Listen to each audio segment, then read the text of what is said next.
أعوذ بالله من الشيطان الرجيم بسم الله الرحمن الرحيم إياك نعبد وإياك نستعين. Assalamu alaikum wa rahmatullahi wa barakatuh, dear all brothers and sisters. Wish you all be fine and away from all harms of life. It is nice to see you all again, and it is nice to have you for the 7th session of Abdul Kabeer series, Tajweed series.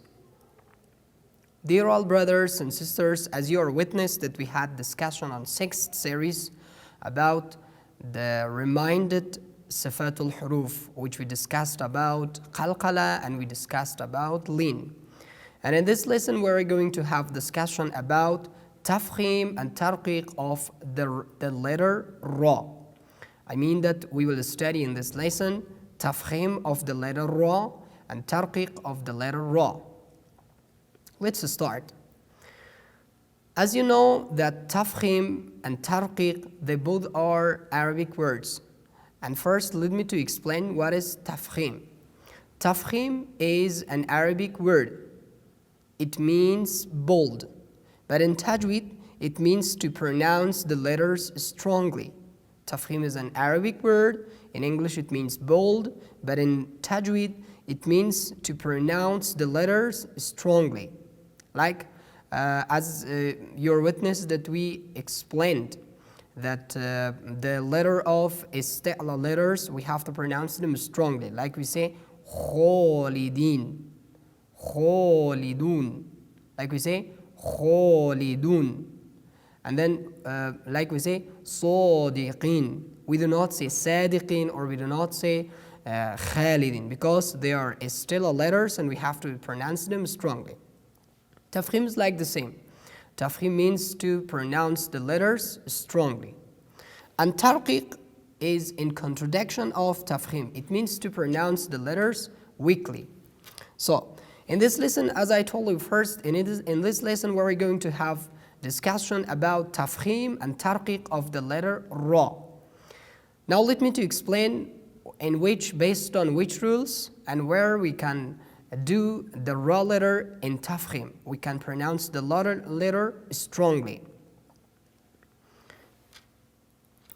In Hafs and Asim narration of Holy Quran Recitation, there are 6 rules that we pronounce the ra letter in tafkhim. I mean that we pronounce them strongly. We pronounce the letter ra strongly based on these 6 rules. The first one, as you see in the screen, when the letter ra has a fatha or dhamma at the top. So it means that in every part of Holy Quran, in every word of Holy Quran, that the ra letter has a fatha or dhamma at the top, we pronounce the ra letter in tafkhim. Like the example that you see in the screen, Rahman, Rahman, Rahman. We pronounce it in tafkhim. We pronounce it strongly. Like the next example that you see in the screen, Rabbana, Rabbana. We do not pronounce these letters, these words.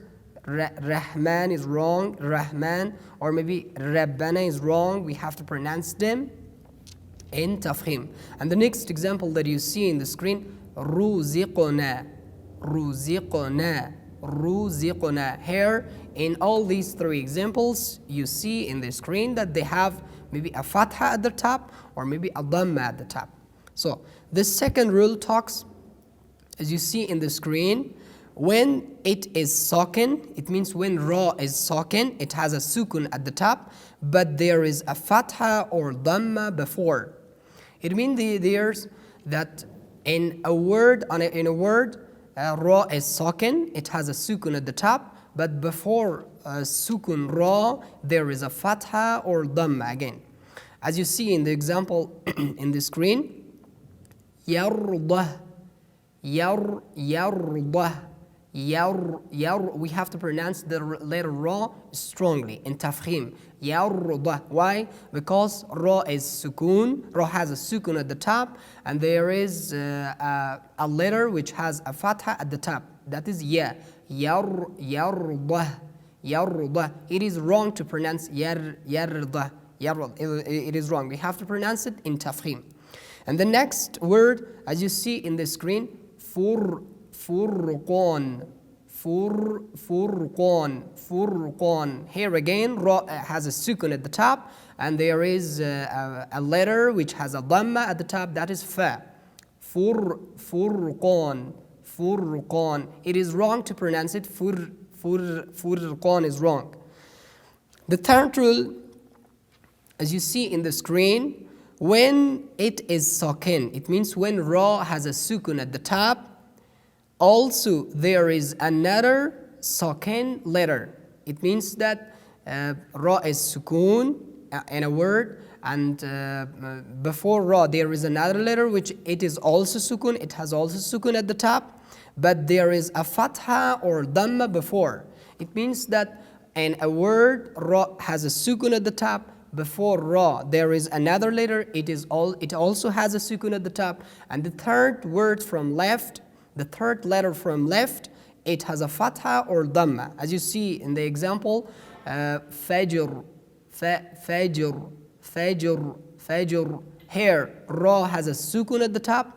Before ra, there is jim. It has also sukun at the top, and before jim there is fa.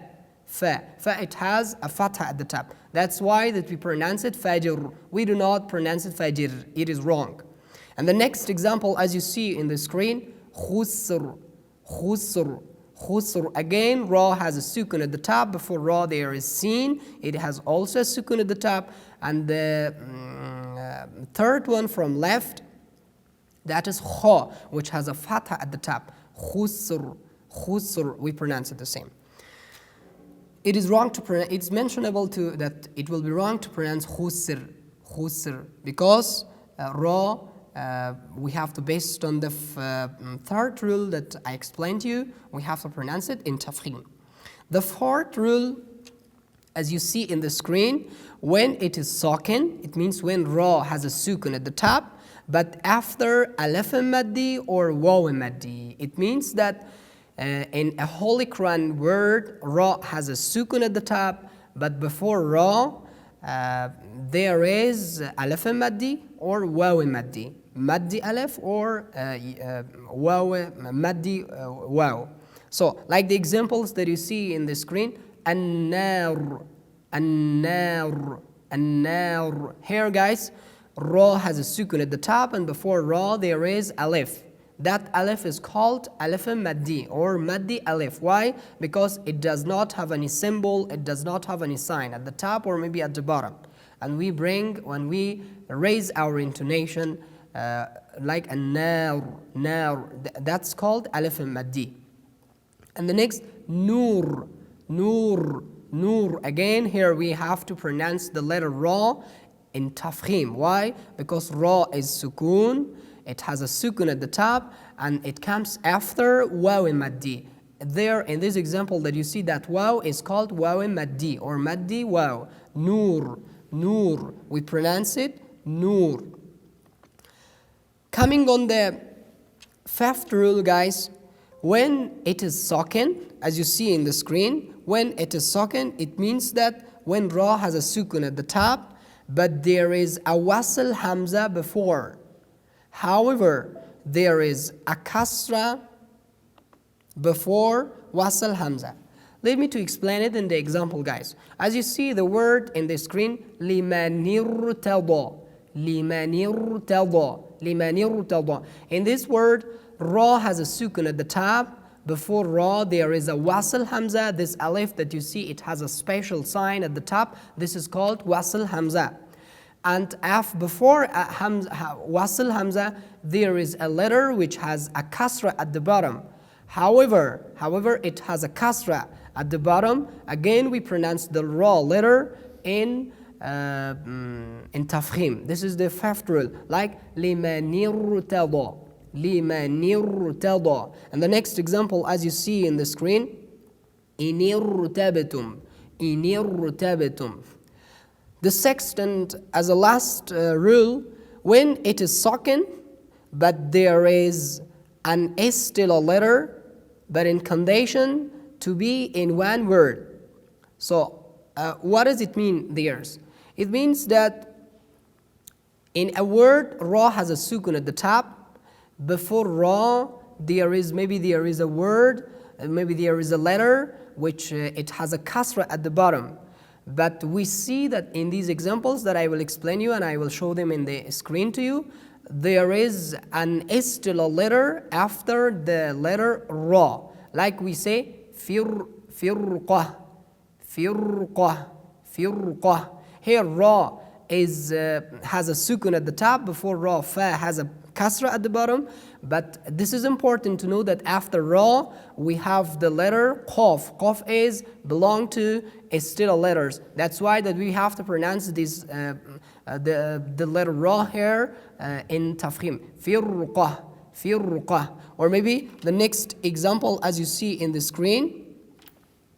Labil mirsad. Labil mirsad. Here again we have ra which has a sukun at the top. And also before ra there is a letter which has a kasra at the bottom, and it is important to know that after sukun ra there is an istilah letters. That's why that we pronounce the letter ra in tafkhim. Labil mirsad. So dears, as a conclusion in this lesson we talked about tafkhim and tarqiq, and especially tafkhim of the letter ra. Subscribe our YouTube channel and watch our videos. Assalamu alaikum wa rahmatullah. Thank you so much.